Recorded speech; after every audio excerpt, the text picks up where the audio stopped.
Hi everyone, see this is an open cycle gas turbine. You can look at this figure. The fresh air is drawn into the compressor. So the temperature of this air will be the ambient temperature and pressure is also the ambient pressure. Now inside the compressor this is compressed and the process is isentropic process or isentropic compression. Now see, from this compressor the air is fed to the combustion chamber and the fuel is mixed with this pressurized air and combustion process happens inside the combustion chamber, and this hot gases that is coming out of this combustion chamber is fed to the turbine. Okay, now this turbine inside the turbine, the high pressure or high temperature gases will expand to the atmospheric pressure again, producing work in the turbine, and part of this turbine work is given to the compressor, and we will get a W net out using this turbine.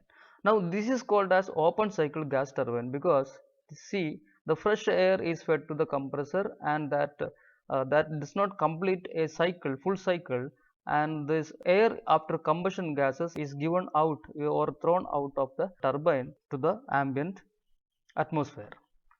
Now see, this is called as open cycle gas turbine engine. Now see, look at here, this is a closed cycle gas turbine engine. Now here what happens, these two processes, in compressor and turbine the process remains the same. In the compressor isentropically the air is compressed, and in the turbine expansion process happens. Process happening in combustion chamber is replaced by a heat addition process. Okay, so this is a heat exchanger, and this is why the combustion chamber is replaced by a heat addition process, and this happens at a constant pressure. Now see, the exhaust process is replaced by heat rejection process, and this is a heat exchanger and heat is given out to the atmosphere. Fine. Now what is the difference? Difference is the gases or the air completes a full cycle. Okay. Now this can be actually approximated by using air standard cycle. We will look at the air standard cycle now. There are so many engines like gas turbines, then internal combustion engines like IC engines. Gas turbine is also internal combustion engine, then diesel engines, etc. In all these engines, there will be a combustion chamber where the fuel is combusted, gases are given out.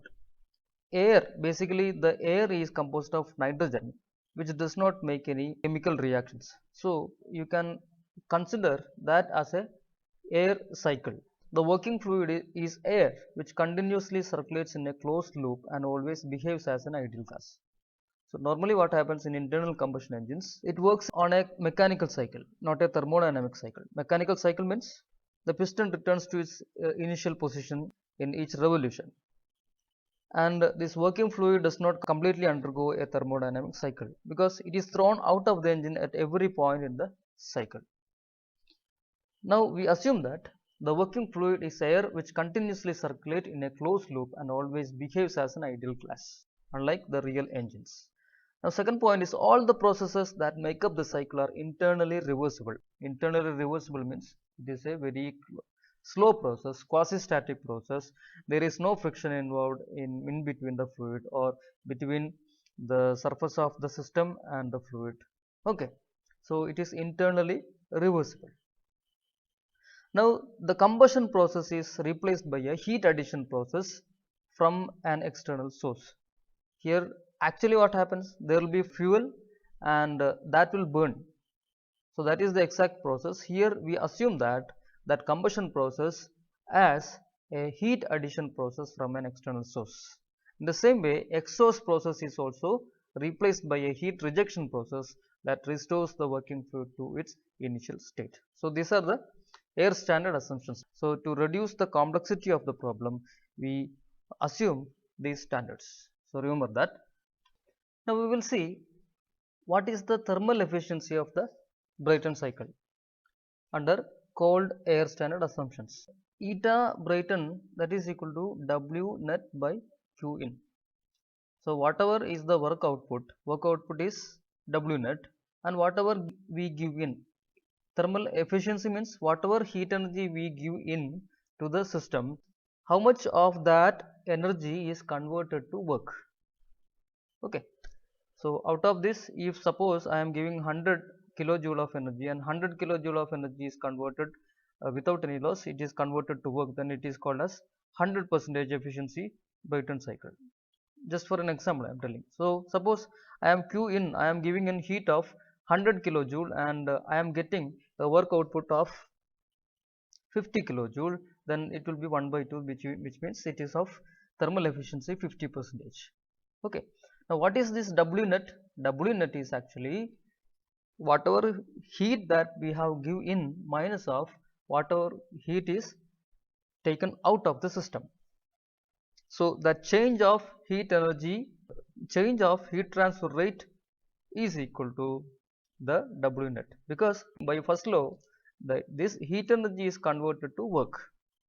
Now see, this is W net is equal to Q in minus Q out by Q in. So Q n by Q in, that will be 1, and minus of Q out by Q in. See, this is my steady flow energy equation. This is all steady flow devices. Turbine, compressor, all these are steady flow devices. This is my steady flow energy equation that we have already discussed. This is Q in minus Q out plus W in minus W out plus mass flow rate that is given, that is coming into the system, and accompanying with that mass we have internal energy. This is flow energy, kinetic energy and potential energy, minus M out, whatever mass is going out, that is internal energy plus whatever energy that is flow energy that is going out of the system, plus kinetic energy plus PE. Now suppose that this Ke and this Pe is assumed to be 0. So these all terms become 0. This is become 0. Now this U plus Pb is H. Here also this U plus Pb is H. See, this is heat addition process. Okay, so 2 to 3 is heat addition process. So if you apply the steady flow energy equation for this only this process 2 to 3, then W out is not there, W in is not there, and only Q out is not there, so only Q in. So that Q in is equal to H3 minus H2. Now you know this H is Cp dt we know, or H is Cpt. So H3 is Cpt3 and H2 is Cpt2. Now see, when we apply this steady flow energy equation for heat rejection process, that is 4 to 1, W in and W out is not there and Q out is there. So this Q out is equal to, you see, this is H1, this is an H2.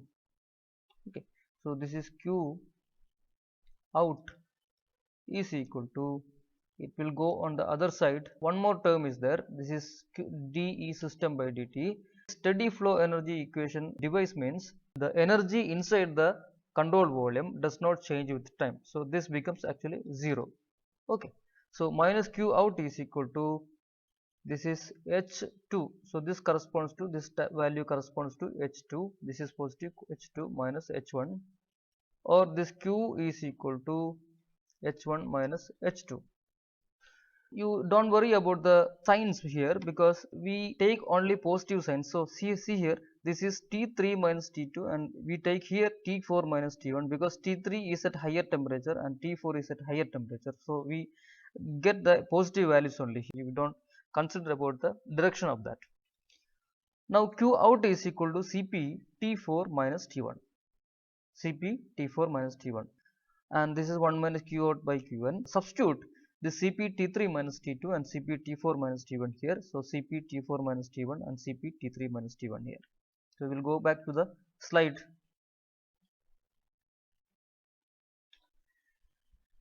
Now check it out.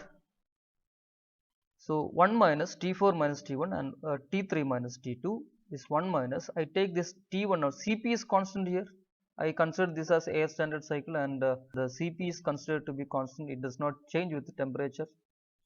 So Cp cancels out, and T1 I take it outside, and T1 is T4 minus by T1 minus 1, and T2 here, T2 is taken outside and T2 is outside, and T3 by T2 comes here minus 1. You see this process 1 to 2 and 3 to 4 are isentropic process. That happens in the turbine and compressor. 1 to 2 happens in compressor and 3 to 4 happens in turbine. We know that P2 is equal to P3 and P4 is equal to P1. Looking at this, P1, P2 is equal to P3 and P1 is equal to P4. You already know that.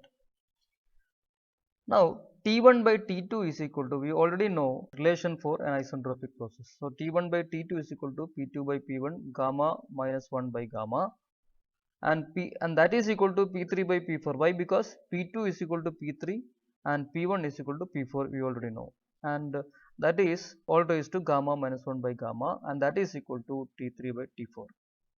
See, T2 by, what is the process here?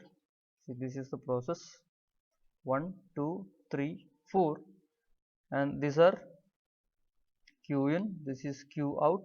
Just remember in the figure, you can write it down, no need to by heart it out. And this is the 3 to 4, this is the compression process, isentropic compression, and this is turbine isentropic expansion process. So T2 by T1 is equal to P2 by P1 all raised to gamma minus 1 by gamma, and that is equal to T3 by T4, and this is equal to P2 is actually P3. Okay, so P3 by P4 all raised to gamma minus 1 by gamma. So we already know that. Now check it here. So this is actually equal. That means T2 by T1 is equal to T3 by T4 we know, which implies T4, I take this on the other side. So T4 by T1 is equal to T3 by T2. I am writing this expression. This is equal to 1 minus T1, T4 by T1 minus 1 by T2, T3 by T2 minus 1. Now I told you T4 by T1 is equal to T3 by T2. So this cancels out and this becomes 1, and this is equal to 1 minus T1 by T2. And we have the pressure ratio P2 by P1. This is my pressure ratio. This is bigger value and this is smaller value. Now this is equal to 1 minus 1 by T1 by T2 by T1, and this is equal to 1 minus P2 by P1 is actually pressure ratio. Now look at this expression, T2 by T1 is equal to P2 by P1 gamma minus 1 by gamma. So I can write down this as 1 minus 1 by P2 by P1 all raised to gamma minus 1 by gamma, and that is actually equal to 1 minus 1 by Rp gamma minus 1 by gamma, or K. You can use K also, which is ratio between Cp and Cv. See, so this is the expression for eta Brayton 1 minus 1 by Rp gamma minus 1 by gamma, where Rp is P2 by P1 is the pressure ratio. That means the thermal efficiency of the Brayton cycle is therefore a function of the pressure ratio and the ratio of specific heats. This is the only factor on which the efficiency depends on, Rp as well as this gamma. Increasing the pressure ratio Rp or this K value, that is ratio of Cp and Cv values. See, this is 1 by this is in numerator. So increasing this any of this value means decreases this value. Okay, that means 1 minus this decreased value means it will increase. This is the eta Brayton and this is the pressure ratio. Pressure ratio increases, then you can see the eta, that is the efficiency, also increases.